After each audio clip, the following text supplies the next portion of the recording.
Canlı bağlantılarla başlamaq istəyirik. Belə ki, birinci saatımızda da dediyimiz kimi böyük qayıdış davam edir. Növbə Ağdamın Kəngərli kəndindədir.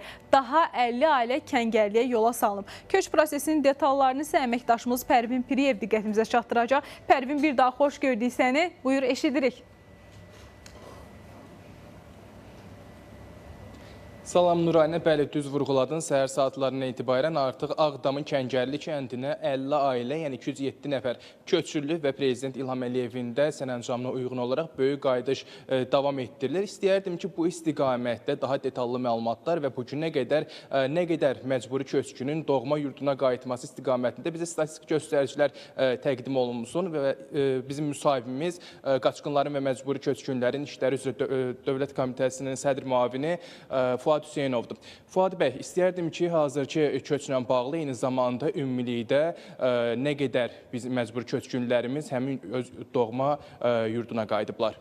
Sabahınız xeyir olsun. Bugün biz qürurla qeyd edə bilərik ki, tarixi zəfərimizin məntiqi nəticəsi olan böyük qayıdışımızın coğrafi arealı günü-gündən hər bir həftə olaraq genişlənməkdədir. Və siz qeyd etdiyiniz kimi, bugün artıq böyük qayıdışımızın 14-cü təyinat məntəqəsi möhtərəm cənab prezidentimizin mayın 10-da ümumilli liderimiz, ulu öndərimiz Heydər Əliyevin doğum günündə açılışı olan Ağdam rayonunun Kəngərli kəndinə növbəti köç yola salınır və sayca qeyd etmək istəyirəm ki, bu artıq 14-cü yaşayış məntəqəsidir və bugünədək böyük qayıdışa dair birinci dövlət proqramı çərçivəsində artıq 3526 ailə, 14 mindən çox keçmiş məcburi köçkün soydaşlarımızın Şərqi Zəngəzur və Qarabağ iqtisadi rayonlarında yenidən qurulmuş yaxud bərpa olmuş evlərinə və mənzillərinə qayıdışı və dayanıqlı məskunlaşdırılması təmin edilmişdir.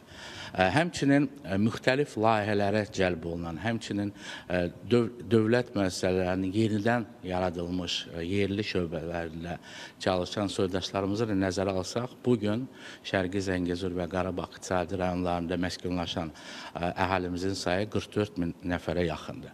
Və təbii ki, bu şanlı tarixi bizə bəxş etdikləri üçün biz ilk növbədə müqəddəs ruhları qarşısında baş əydiyimiz və Allahdan daima rəhmət dilədiyimiz şəhidlərimizə, Allahdan sağlıq və şəfa dilədiyimiz qazilərimizə və nəhayət istər böyük qayıdışımızın, istərsə də tarixi zəfərimizin əsas memarı və müəllifi olan Müzəffər Ali Başkomandanımıza borcluyuq. Və arzu edirik ki, tezliklə hər bir keçmiş məcburi köçkün soydaşımız böyük qayıdışın təntənəsini, sevincini və qürurunu yaşaya bilsin.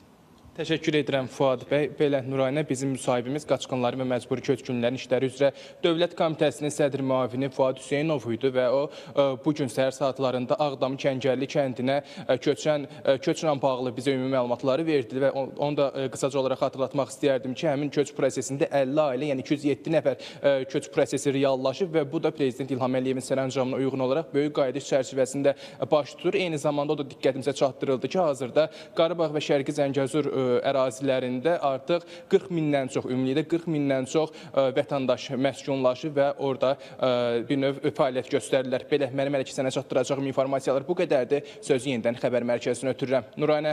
Təşəkkürlər Pərvin, çox sağ ol ətraflı məlumatları çatdırdığın üçün. Belə ki, digər bir əməkdaşımız Zeynəb də bizi gözləyir. Paytaxtda bəzi ərazilərdə